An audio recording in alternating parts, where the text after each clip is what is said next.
Hello students, आज मैं एक और टॉपिक आपके लिए लेकर आया हूँ। मज़ेदार टॉपिक लेट। जी हाँ, आज हम इस छोटी सी क्लास में पढ़ने वाले हैं कि लेट का प्रयोग कैसे करेंगे और किन कंडीशंस में करेंगे। देखिए, सबसे पहले यहाँ ध्यान देंगे तो हम पाएंगे लेट, और लेट के साथ क्या करना होता है आइए हम जानें। याद रखिए विद्यार्थियों कि लेट के बाद हमें हमेशा ऑलवेज ऑब्जेक्टिव फॉर्म का ही प्रयोग करना है। माने लेट के बाद कभी भी सब्जेक्ट नहीं आता। जैसे लेट के बाद हम सब्जेक्ट लगाना चाहें, जैसे लेट ही, लेट शी। जैसे देखिएगा मैंने कहा ये लेट, और लेट के बाद मैंने कहा ही, लेट शी या लेट वी। या अगर नाउन्स भी हमारे पास हैं तो नाउन्स में भी अगर कोई सब्जेक्ट है तो लेट के बाद सब्जेक्टिव फॉर्म कभी नहीं आती, और ये हो जाता है हमारा बिल्कुल रॉन्ग और गलत। यानी लेट के बाद हमेशा हमको ऑब्जेक्ट ही लिखना होता है। आप जानते हैं सब्जेक्ट और ऑब्जेक्ट दो ही चीज़ें हो सकती हैं। नंबर वन नाउन और दूसरा प्रोनाउन। नाउन और प्रोनाउन के अलावा कोई और कभी भी न तो सब्जेक्ट नहीं ऑब्जेक्ट हो सकता है।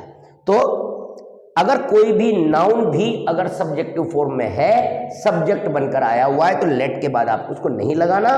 लेट के बाद हमेशा आप ऑब्जेक्ट ही लगाएंगे। ये हमारी क्लास का आज का पहला महत्वपूर्ण बिंदु था। दूसरी बात देख सकते हैं आप यहाँ, लेट के बाद अब मैंने कुछ ऑब्जेक्टिव फॉर्म्स प्रोनाउन के लिखे हुए हैं। अब let him, let her, let it, let me, let you, let us, let them. जो दूसरी महत्वपूर्ण बात हम पढ़ रहे हैं वो ये है, हमने ऑब्जेक्ट ही लगाया है सबके पीछे प्रोनाउन का, लेकिन इनमें से एक गलत है।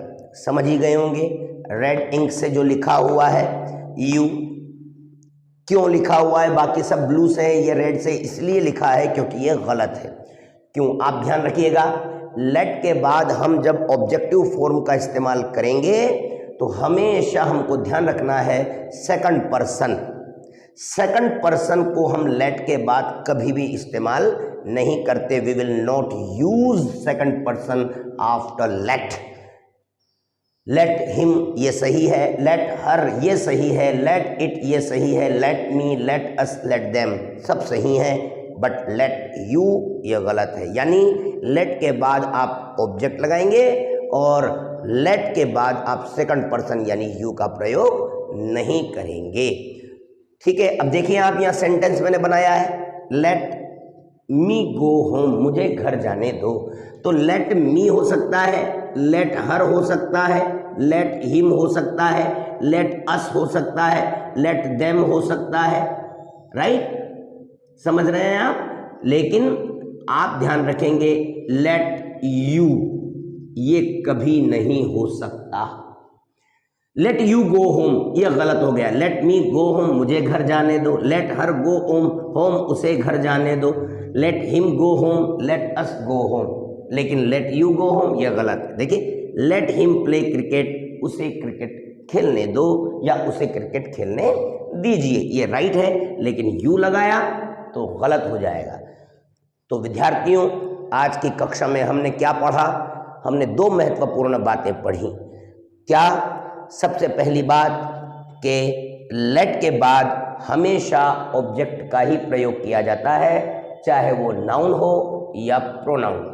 यानी लेट के बाद हमें कभी भी सब्जेक्ट नहीं लगाना, लेट के बाद ऑब्जेक्ट लगाना है। दूसरी चीज़, लेट के बाद हम जब प्रोनाउन का इस्तेमाल करेंगे तो हमेशा हम बचेंगे इस बात से कि सेकंड पर्सन नहीं लगाएंगे। तो लेट के बाद फर्स्ट पर्सन और थर्ड पर्सन का प्रयोग किया जाता है, लेकिन सेकंड पर्सन यू का प्रयोग कभी भी नहीं किया जाता है।